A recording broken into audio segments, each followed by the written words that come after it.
Ark of Safety. I like arks. Oh, good. The Ark of Safety. God asked for nothing, and his Son, like him, need ask for nothing. For there is no lack in him. An empty space, a little gap, would be a lack. And it is only there that he could want for something he has not. A space for God is not, a gap between Father and the Son is not the will of either, who had promised to be one. God's promise is a promise to himself, and there is no one who can be untrue to what he wills as part of what he is. The promise that there is no gap between himself and what he is cannot be false. What will come between what must be one, and in whose wholeness there can be no gap?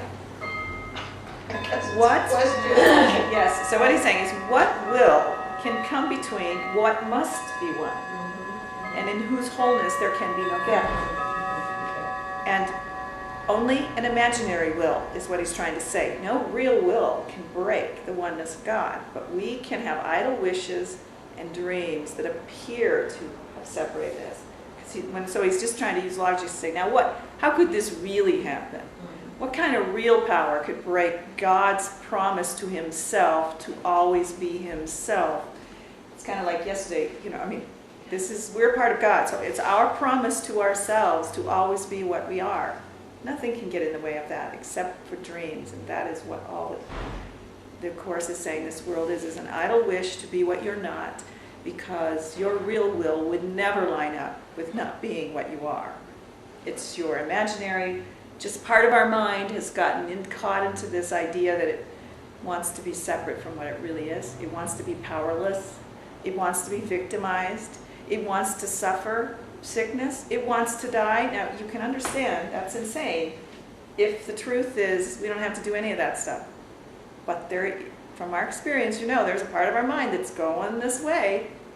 And he's just trying to say, now, what will could really come between this oneness that you're a part of? Come on now, let's be real, kids. Don't be afraid of those little idle wishes that seem to be running everything. They're not running anything but a dream that has no reality, because there is no gap in the oneness. That's important. I was thinking the other day, boy, there must be a real perverseness in the subconscious mind to perpetuate this dream. Yes. That's why in the Bible it's called the devil. Because it doesn't have good intentions.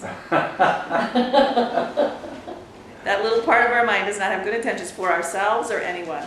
And that's the point. When it has convinced us that we can direct this bad intention out and be safe.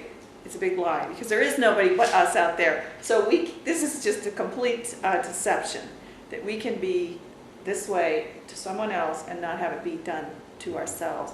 And we wouldn't do it if we knew what we were doing. So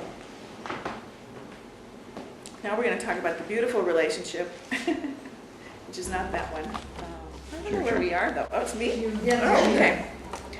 The beautiful relationship you have with all your brothers is a part of you because it is a part of God himself. Are you not sick if you deny yourself your wholeness and your health, the source of help, the call to healing and the call to heal? Your Savior waits for healing, and the world waits with him. Nor are you apart from it. For healing will be one or not at all. It's oneness being where the healing is. What could correct for separation but its opposite? There is no middle ground in any aspect of salvation. You accept it wholly or accept it not. What is unseparated must be joined, and what is joined cannot be separate. That one question is just says it all, that one question. What could correct for separation but its opposite? That's why healing is joined. You're not going to get healed till you join, because that's how you correct the idea of separation.